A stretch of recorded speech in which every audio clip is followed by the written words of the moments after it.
ชีวิตเปลี่ยนไปไหมออมในการที่ณวันนี้เราก็คือแนวหน้าเลยเหรอคะ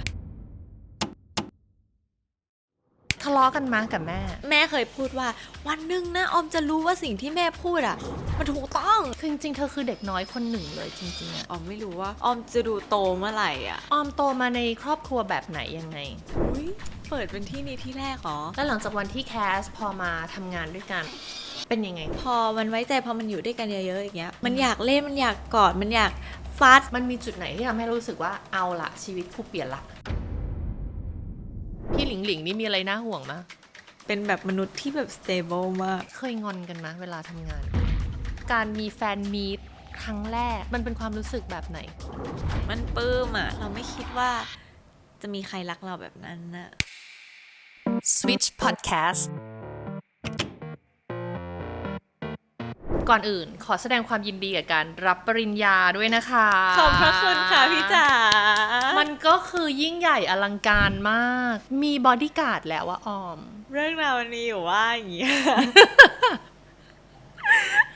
ตลกอ่ะพอแบบเป็นคนรู้จักมานั่งถามอย่างงี้แล้วมันเขินอ่ะ เหมือนนั่งคุยกับแม่เหมือนแม่นะเหมือนแม่พาแบบจับเข่าคุยอ่ะเอานะจริงๆอ่ะหนูเล่นละครมาหลายเรื่องมากแล้วก็ค่อยๆแบบเหมือนมีคนรู้จักเพิ่มขึ้นตามระดับเรื่องนึกออกป่ะตึกเพื่อป้าพี่จ๋าแบบไม่ได้พูดเพื่อเอาใจพี่จ๋าแต่คนเริ่มรู้จักหนูจากมาตาลดาช่วงนั้นหนูถ่ายเรื่องแค้นเรื่องมาตาลดาใช่ไหมมีรับเชิญอะไรช่วงนั้นเนาะมีนี่ด้วยนี่ดวงใจเทวพรหมปะหลังจากนั้นละอจันมีละอจันมีละอจันด้วยแล้วก็เนี่ยเห็นไหมอย่ารับงานเยอะเกินมันจำไม่หมดเลยตอนนั้นแต่ช่วงนั้นเธอรับแบบว่าช่วงกอบโกยไงช่วงกอบโกยช่วงแบบช่องโยนอะไรมาเรารับหมดใช่เป็น3เรื่องนั้นแล้วพอ3เรื่องนั้นออนเสร็จปุ๊บเราก็ได้มีโอกาสได้เล่นใจซ่อนรักอันนั้นก็น่าจะเป็นอีกจุดหนึ่งที่ทำให้แบบคนรู้จักเราเยอะขึ้นแล้วอยู่ดีๆทุกอย่างมันก็ถาโถมมาโดยที่เราไม่ได้รู้ตัวเลยพี่จ๋าหนูจำไม่ได้แล้วตอนนี้ว่าแบบหนูพัก2วันล่าสุดเมื่อไหร่อะแบบพักติดกัน2วันใช่ปะอยู่ดีๆทุกอย่างมันก็ตูมแล้วก็แบบอุ้ยต่อโทร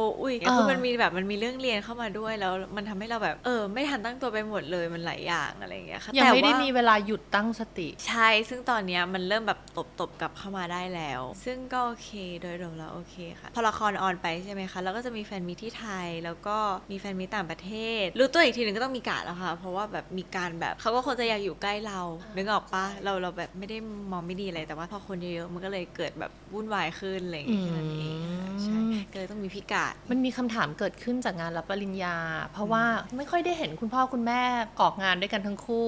ก็เห็นคุณพ่อคุณแม่ยืนอยู่ที่มุมหนึ่งแล้วทุกคนถามว่าออมลูกใครอ่ะสรุปใช่ ในต่อเขียนว่าใครคือพ่อออมกนภัทร แม่เลี้ยงเดี่ยวแม่เลี้ยงเดี่ยวหรือเปล่า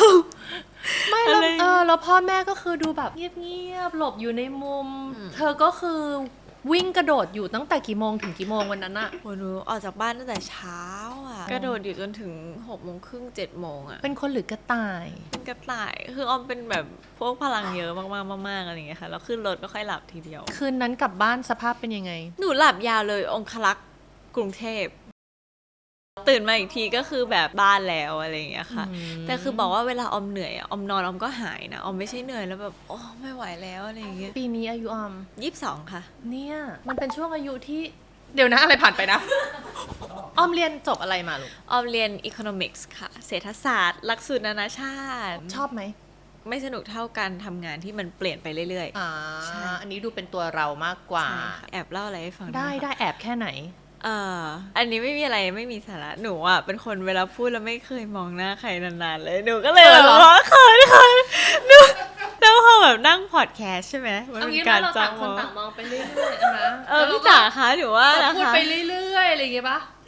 เราเล่นค่ะไม่ได้ขนาดนั้นแต่แบบเพิ่งมาสังเกตตัวเองตอนนี้เลยว่าเราพูดเราไม่ค่อยมองหน้าคนใช่แล้วเวลาออมไปออกรายการสัมภาษณ์อย่างเงี้ยพี่ก็เห็นออมนั่งอย่างเงี้ยคนสัมภาษณ์อยู่นี่นะ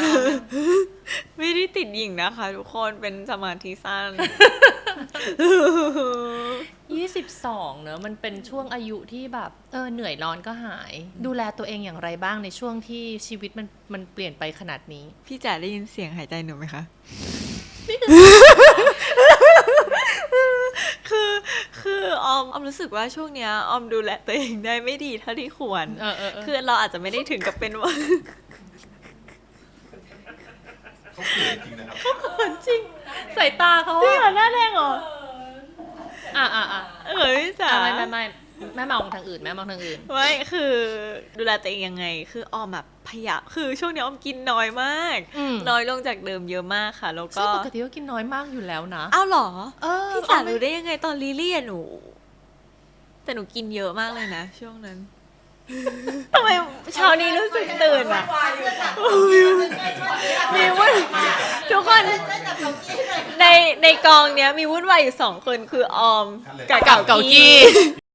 ดูแลตัวเองยังไงบ้างในช่วงนี้ รู้สึกว่าช่วงนี้ดูแลตัวเองไม่ดีเท่าที่ควร รู้สึกว่ากินน้อยนอนน้อย ก็พยายามนอนให้พอ มันเริ่มต้นจากการนอนแหละว่าเรื่องกินอ่ะมันกินได้ตลอดอยู่แล้วแต่นอนอ่ะ ต้องนอน ติดโทรศัพท์ติดโซเชียลอ่ะบางครั้งพอมีคนรู้จักเยอะๆเรามีคนพูดถึงเยอะพี่จ๋าพอพูดถึงเยอะอ่ะมันนั่งอ่านอย่างเงี้ย แล้วพออ่านแล้วมันมีผลอะไรกับใจเราบ้างไหม อะไรที่เป็นของจริงแล้วมันไม่ดีจริงก็เก็บไปปรับแต่ถ้ามันไม่ดีแบบไร้สาระโอ้ไม่สนเลย ค่อนข้างป้องกันตัวเองจากสิ่งเหล่านี้ได้ดี ได้ดี รับมือได้ดี ช่วงแรกเลยค่ะ ช่วงแรกเลยที่แบบมีแบบแปลกๆอ่ะช่วงนั้นก็จิตตกค่ะ แบบเฮ้ยมันปลุกปั้นเรื่องอะไรกันมาคันเนี่ยนี่มันเรื่องบ้าอะไรกันเนี่ยแบบตอนนั้นแบบไม่รู้เลยว่าเขาแบบมาจากไหนอะไรอย่างเงี้ยค่ะ แล้วจิตตกตอนนั้นอยู่สักนานไหมคะ แป๊บเดียวค่ะแป๊บเดียว1 คืนท้วนค่ะ โอ้แป๊บมากแม่ คือมัน คนสมาธิสั้นจิตตกปะ จิตตกได้แป๊บเดียว แล้วก็มีเพื่อนแล้วก็มีแม่นี่แหละค่ะที่คอยเชียร์อัพว่าแบบออมบล็อกมันไปเลยรีพอร์ตมันไปเลย ก็ดีขึ้นใน1 คืน แล้วก็สังเกตดูดีๆ มันก็จะไม่กี่แอคเคาท์หรอกค่ะที่เป็นแบบนั้น เธอเป็นคนสู้มืออ่ะแบบ ก็ไม่เลยออมคิดอย่างนี้ออมอ่ะมานั่งไล่ดูให้หมดเลยไหนแอคไหนมันด่าไหนดูสินับออกมาก็ไม่ถึง10 นะอะไรอย่างเงี้ยแล้วดูคนรักเราลี 1.7 ล้านบวกนึกออกปะเราก็เลยแบบเอากำลังใจที่แฟนคลับเราให้อ่ะกลบพวกนั้นไปมันหายเลยรวมถึงกำลังใจจากที่บ้านเราด้วยก็ถือว่าตอนนี้ก็มีกำลังใจที่ดี แต่ข้างในออมดูเป็นคนแบบคือจริงๆเธอคือเด็กน้อยคนหนึ่งเลยจริงๆอะณตอนเนี้ย เรื่องนี้ก็เป็นเรื่องที่น่าสนใจว่าแบบออมไม่รู้ว่าออมจะดูโตเมื่อไหร่อ่ะ วันนี้มีแต่เรื่องตลกอ่ะ คำว่าดูโตกับโตจริงๆอะเนาะเราเลือกอันไหนเราจะไปถึงอันไหนก่อน ไม่รู้ค่ะไม่มีแพลนมันเมื่อไหร่ก็เมื่อนั้น ไม่แผนแล้วใครเป็นคนวางแผนทุกอย่างให้เรา คนนั้น ฉันเชื่อคนนั้นมาก ฉันเชื่อคนนั้นเห เพ รอ ราะคนนั้นพูดจาดีมีเหตุผล แม่ ทะเลาะกันมากับแม่ ทะเลาะอยู่แล้วใครไม่ทะเลาะกับแม่หนูจะตลกให้แบบ คือ แต่เราไม่ได้ทะเลาะกันรุนแรงค่ะเราทะเลาะกันแบบ อย่างเงี้ยแล้วก็หายกัน แต่แม่คือคน หายไวมาก ที่ดูแลทุกอย่าง ใช่ค่ะแล้วออมก็ยินดีที่จะให้แม่ดูแลด้วยเพราะรู้สึกว่าเคยทั้งลองเชื่อและลองไม่เชื่อดูแล้วเชื่อดีกว่า เชื่อดีกว่าเยอะเลยแล้วก็สบายด้วยไม่ต้องทะเลาะกัน จริงแม่เคยพูดว่าวันหนึ่งนะออมจะรู้ว่าสิ่งที่แม่พูดอ่ะมันถูกต้องอะไรอย่างเงี้ยแล้วแบบเป็นไปได้ยังไงคะคุณแม่อะไรอย่างเงี้ยตอนแรกก็ไม่เชื่อนะเท่าที่เจอก็ทั้งหมดนะเท่าที่เจอมาในชีวิตอะแต่จริงๆถ้ามีเรื่องอะไรที่ไม่เข้าใจกันก็เถียงได้ค่ะไม่ใช่เถียงไม่ได้แต่ว่าเท่าที่เจอมาตอนเนี้ยรู้สึกว่าแม่เขามีวุฒิภาวะมากพอแล้วทำให้แบบสิ่งที่เขาให้ทำมันถูกอยู่ตอนเนี้ยแม่เคยบอกว่าเนี่ยสักวันหนึ่งนะเธอจะรู้ว่าสิ่งที่แม่พูดอะมันถูกแล้วก็วันหนึ่งก็มันอะมาถึงจริงๆอะไรอย่างเงี้ย ออมโตมาในครอบครัวแบบไหนยังไง พ่อแม่ไม่บังคับอะไรเลยแล้วก็เขาเรียกว่าอะไรเหมือนครอบครัวไม่ค่อยมีกฎอะจะนอนกี่โมงก็นอนจะเล่นเกมกี่โมงก็เล่นจะไปไหน จริงเหรอ จะไปไหนก็ไปแต่ว่าเขาจะคอยรับคอยส่งนะอะไรอย่างเงี้ยแล้วก็ไปไหนก็ใครเล่นไงบอกพร้อมซัพพอร์ตเพื่อนจะให้คนขับไปส่งไหมอะไรอย่างเงี้ยอันนี้คือแบบเท่าที่จำความได้แต่ว่าเป็นคนไม่ค่อยเที่ยวไม่ค่อยไปไหนอยู่แล้วก็จะชอบอยู่กับครอบครัวเยอะโตมาในครอบครัวที่แบบเหมือนสนิทกันมากๆใจดีทั้งคู่ ใจดีทั้งคู่แต่คนที่ดุกว่าคือแม่ป๊าจะใจดีแบบตั้งแต่เกิดมาจำภาพป๊าเสียงดังไม่ออก จริงเหรอ ใช่ เราไม่ค่อยได้ฟังเรื่องป๊าเล่าให้ฟังหน่อยได้ไหมคะ เรื่องป๊าหุยเปิดเป็นที่นี้ที่แรกหรอ โอ้ ไม่ค่อยได้ฟังดูแล้วแม่เขินทำไมอะแค่ถาม เอาแฟนเขา แฟนเขา ให้เขาเขินนะคะ โอเค แล้วก็เรื่องของป๊าเป็นคนจีน แบบเราก็ทำงานอยู่บริษัทเซราชนเป็นกงสีเป็นบริษัทแบบส่งออกอาหารแล้วก็แช่ช่องฟรีซอะไรออมพูดถูกปะคะแช่อาหารแช่แข็งค่ะแบบแช่ช่องฟรีซในข้อมูลออมบอกว่าถ้าวันนี้ไม่ได้เป็นนักแสดงก็คงทำงานอยู่กับป๋าเห็นภาพตัวเองไหมที่บอกว่าหนูไม่เคยมีแฟนนะพี่จ๋าหนูแผนไว้หลวมๆว่าอะเดี๋ยวเรียนจบแล้วไปทำงานป๋าอันนี้คือคำพูดในหัวแต่ไม่รู้นะว่างานป๋าทำอะไรบ้างมีหน้าที่อะไรบ้างใช่เมื่อกี้เธอยังพูดผิดอยู่เลยจ้ะใช่ช่องฟรีซค่ะใช่ช่องฟรีซ พี่แบบป๋าพี่จะไม่รับหนูเข้า ป๊าจะเป็นคนที่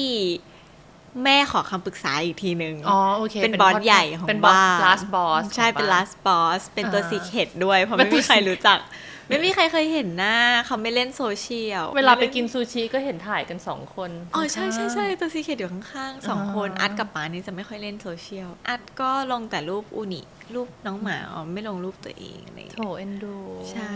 เวลาว่างๆออมทำอะไร ไม่ค่อยไปไหนเลยอ่ะ เราอยู่บ้านทำอะไร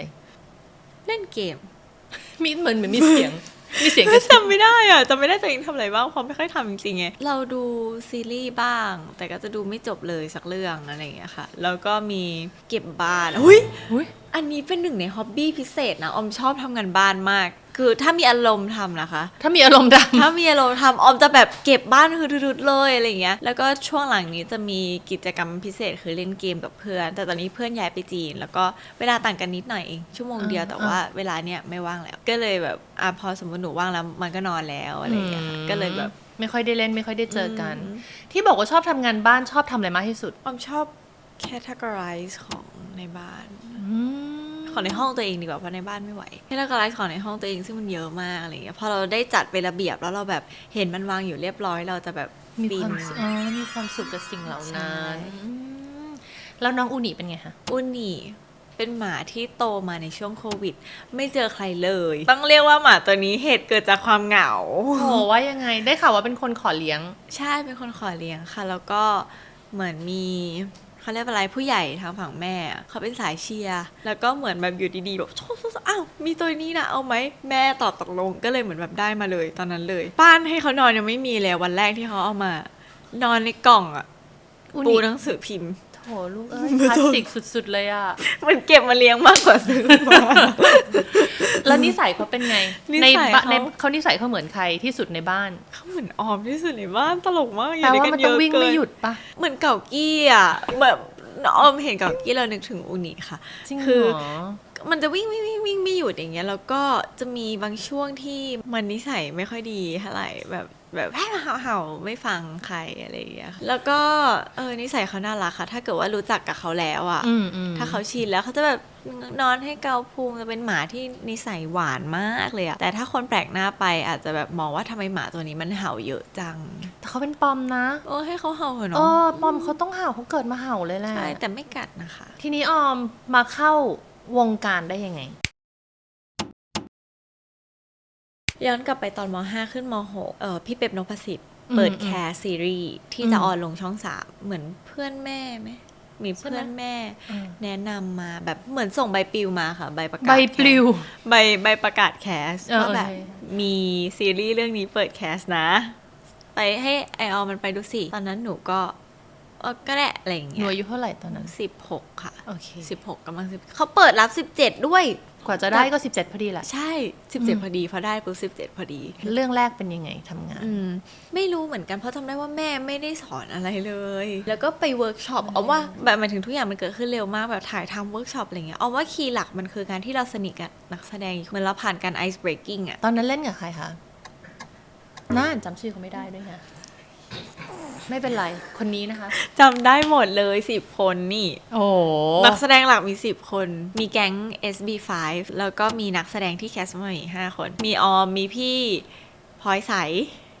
พี่ปื้มพี่เต้พี่กรีน โอเค จำได้หมดเลยนะคะ เรื่องแรกเป็นยังไงคะการแสดง เข้า ไม่ ฉาก ชอบ ไม่ชอบ ไม่ชอบการแสดงตัวเองเท่าไหร่มันออกมามันก็น่ารักดีแหละแบบมวลรวมพอเจอกับนักแสดงอื่นๆกล้องแสงอะไรอย่างเงี้ยแต่พี่จ๋าเคยแบบไม่ชอบมองหน้าตัวเองปะ ใช่ใช่ใช่พี่เข้าใจ แต่คือโดยรวมมันออกมาน่ารักนะคะ แต่แค่เราแบบอาจจะจิตปรุงแต่งไปเองว่า จิ เรา ตปรุง ไม่ชอบอะไรอย่างเงี้ย แล้วแม่ไม่สอนอะไรเลยเหรอ เขากลัวว่าสิ่งที่เขาสอนมันจะผิดอะไรอย่างเงี้ย อืม เพราะเราไปทำงานกับคนอื่นไงนึกออกปะ อืม เขาก็ให้คนอื่นสอนคนที่ลูกทำงานด้วยสอน ซึ่งก็น่ารักมากๆทุกคนเลยค่ะ ตอนนั้น แล้วออมเริ่มชอบการแสดงมากขึ้นตอนไหน โอ้โหดูท่า มันจะมีช่วงที่หนูอะ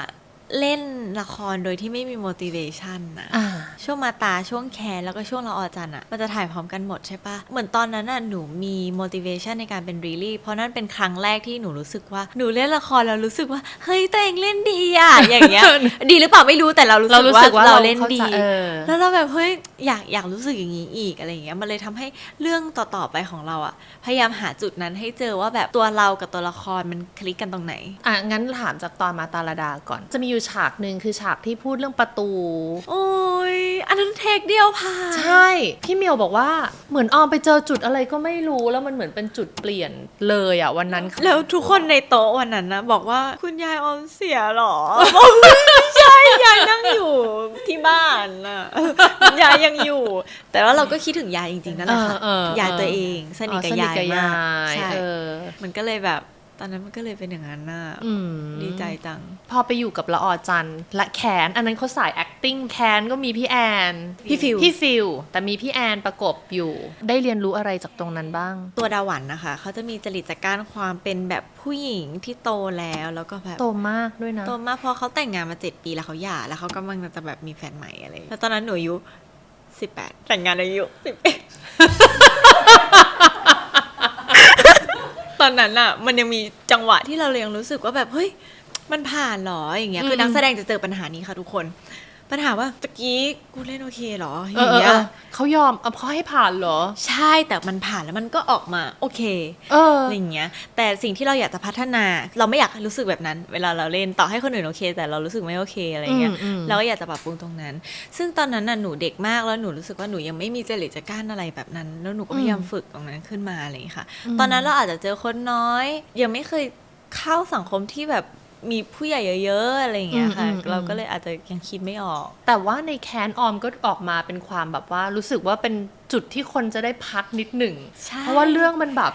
ใช่ตอนนั้นน่ะหนูจำได้เลยนะมีคนพูดถึงหนูครั้งแรกๆก็เรื่องนั้นเหมือนกันนะในหมายถึงใน Twitter เขาจะมีเล่นแท็กกันใช่ไหมคะ ใช่ บอกว่าดาหวันกับโพไคเหมือนแบบจุดพักใจอะจากความแบบความตึง ความ เครี ตึ ยด ง ข ทั้ อง ง หมด ของ เนาะ ของ มันตึง ของเรื่องอะไรอย่างเงี้ย ใช่ ค่ะ แต่มันเป็นละครดราม่าจัดๆเลยพี่ก็เลยรู้สึกว่า พี่แต้ว ใช่ หนักมากตอนนั้น พี่แอฟอะเนาะพี่แต้ว ใช่ พี่แอฟ ค่ะ เราก็รู้สึกว่าพอออมออกมาแล้วได้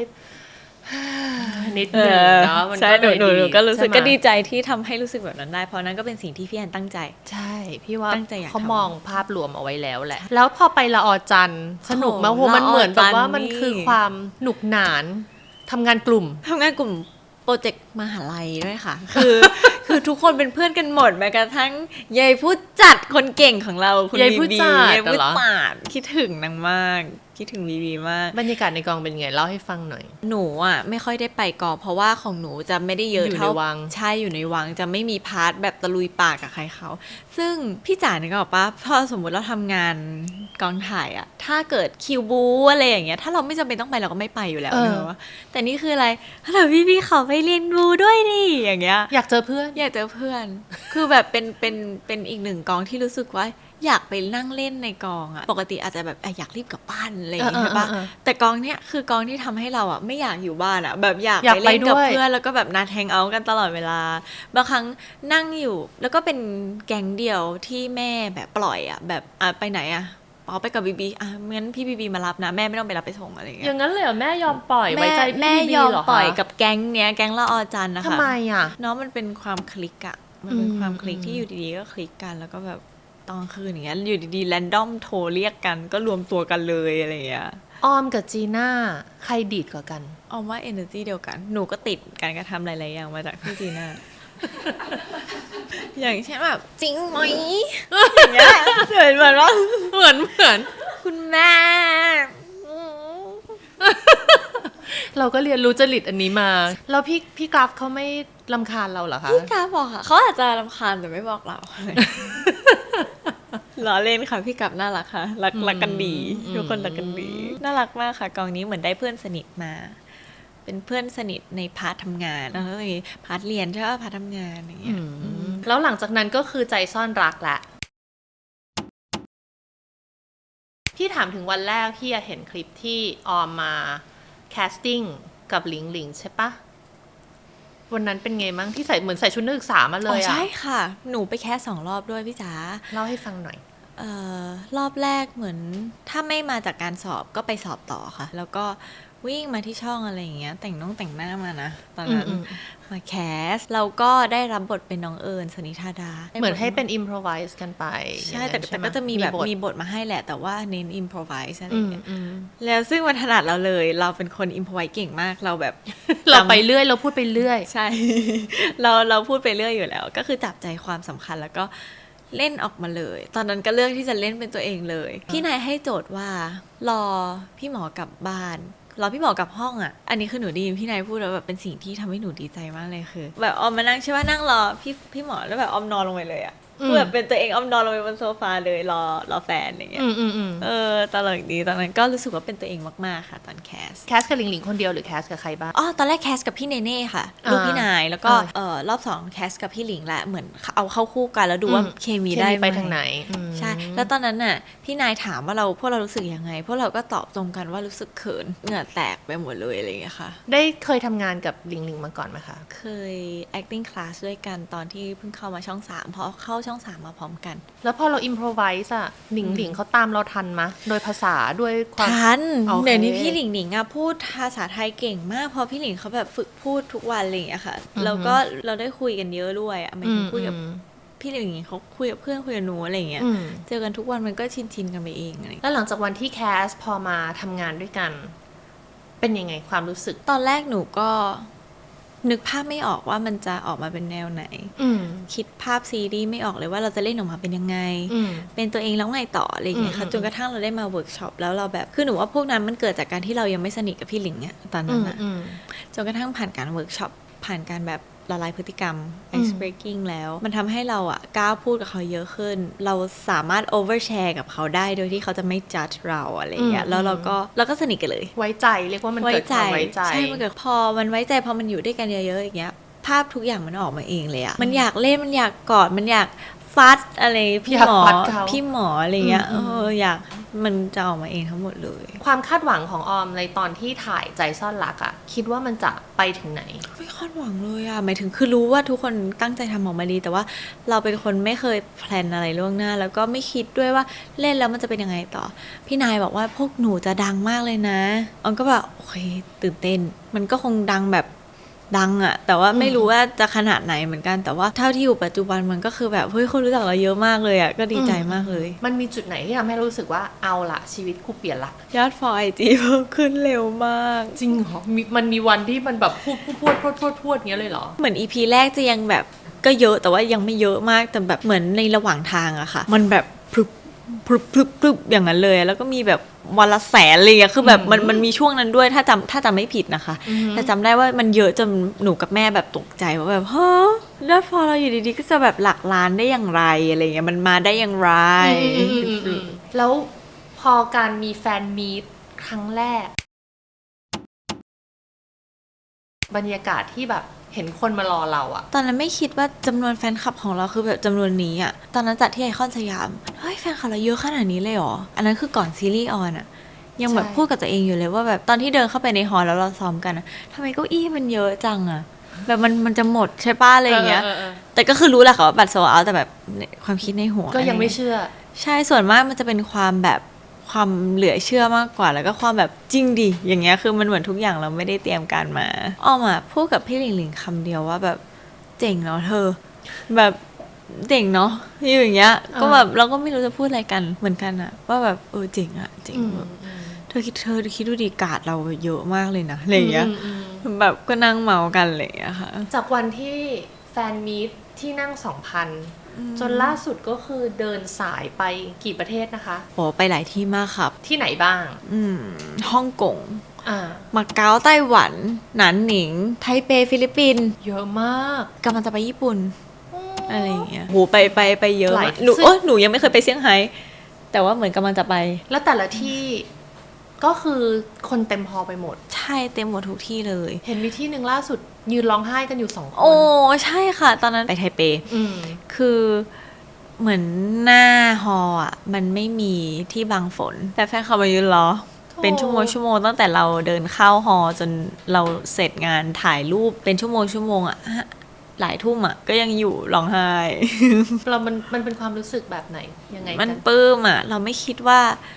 จะมีใครรักเราแบบนั้นนะของบนตัวออมนี่ก็พวกพี่แฟนคลับซื้อให้ทั้งหมดเลยอ่ะเขารักเราจังเลยเนาะอะไรอย่างเงี้ยไม่ใช่แค่แบบของที่เขาให้แต่มันคือแบบเหมือนใจอ่ะ อืม เขาใจกับเรามากอ่ะ พี่ว่ามันผ่านมาแบบรวดเร็วมากอะในสิ่งที่อย่างที่ออมบอกว่ามันแทบจะไม่ได้ตั้งตัวเลยอะได้พูดคุยกับหลิงหลิงว่าอย่างไรบ้างว่าในสิ่งที่เกิดเพราะว่ามันก็คงไม่รู้จะหันหน้าไปคุยกับใครอะมันสิ่งนี้มันเกิดขึ้นกับเรา2 คน ใช่ เนาะ เกิดขึ้นกับเรา2 คนเคยพูดกับพี่หลิงหลิงพูดกันว่าแบบเดี๋ยวเราจะแบบลุยไปด้วยกันเนาะอะไรอย่างเงี้ยลุยไปด้วยกันมีอะไรบอกกัน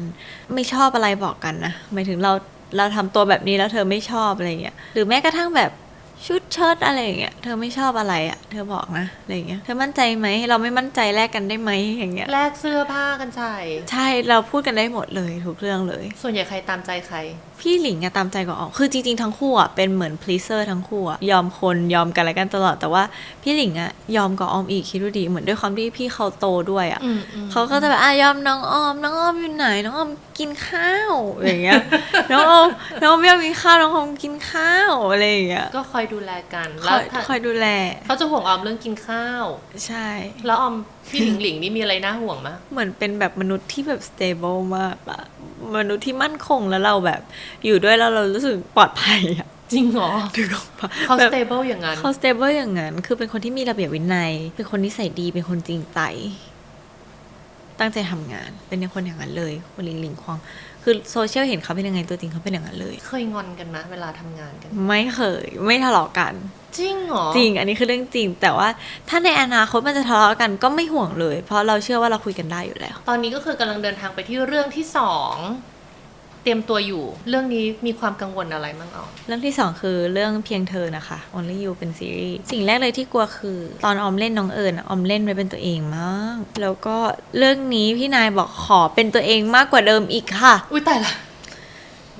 มันไปได้อีกเหรอคะ เพราะอย่างที่บอกพวกหนูกับพี่นายอ่ะจะคุยกันตลอดว่าอยากให้คาแรคเตอร์มันออกมาเป็นยังไง ช่วยๆกันคิดนะตรงนั้นนะตอนเวิร์กช็อปอะไรอย่างนี้เลยอะค่ะ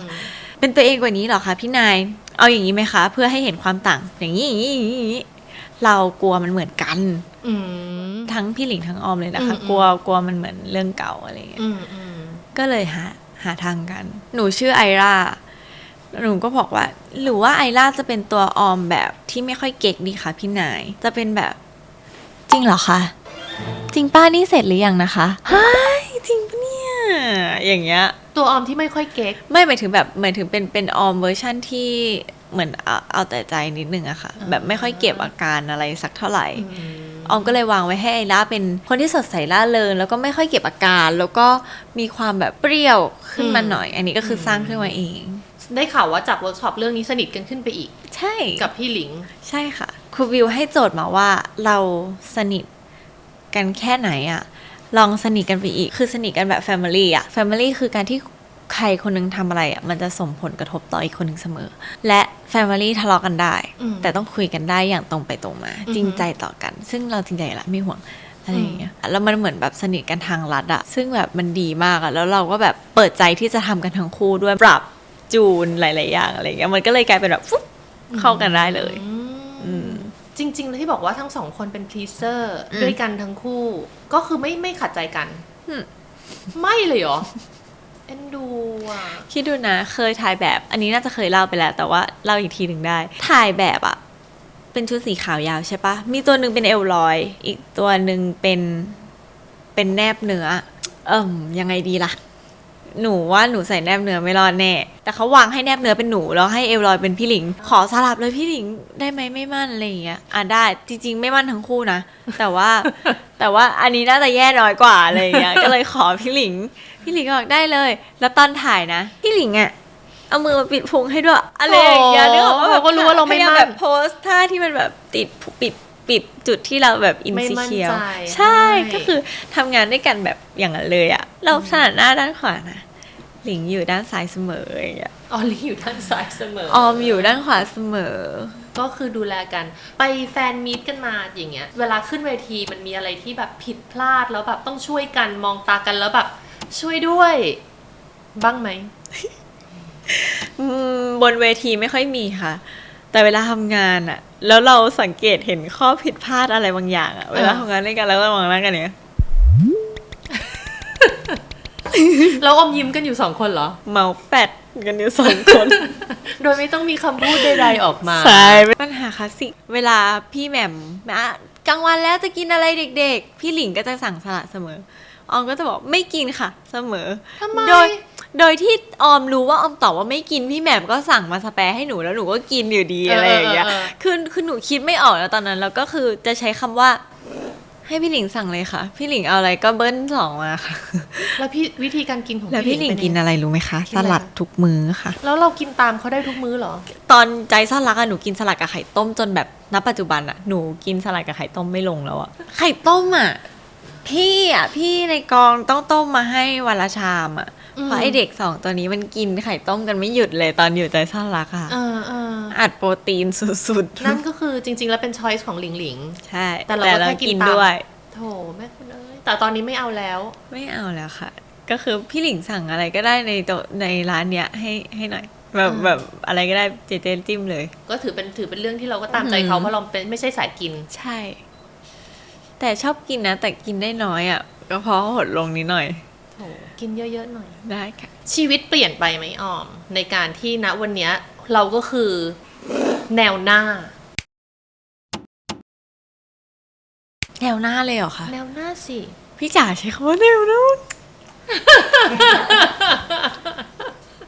ผ่านแล้วคะ เนี่ยจริตนางอะนะ ดีใจค่ะ ดีใจที่หลายๆคนมองเห็นเราค่ะ ซึ่งชีวิตเปลี่ยนไปไหมออมว่าเปลี่ยนไปค่ะ เพราะว่าออมรู้สึกว่าพอเรามีแสงอะเราจะไม่สามารถทำอะไรทุกอย่างที่อยากทำได้ มันต้องผ่านกระบวนการคิดมาเยอะหน่อยว่าแบบนี้มันจะเป็นแบบอย่างที่ดีไหมเพราะว่าเด็กก็ดูเราเยอะนึกออกไหมคะ มันเป็นความรับผิดชอบที่เราต้องรับมากับ ใช่ สิ่งที่เราแลกมา ใช่ เนอะ เราจะเดินกับใครกับเพื่อน เพศเดียวกันต่างเพศอะไรอย่างเงี้ยต่อให้เป็นเพื่อนอะเราก็ต้องคิดละ เพราะว่า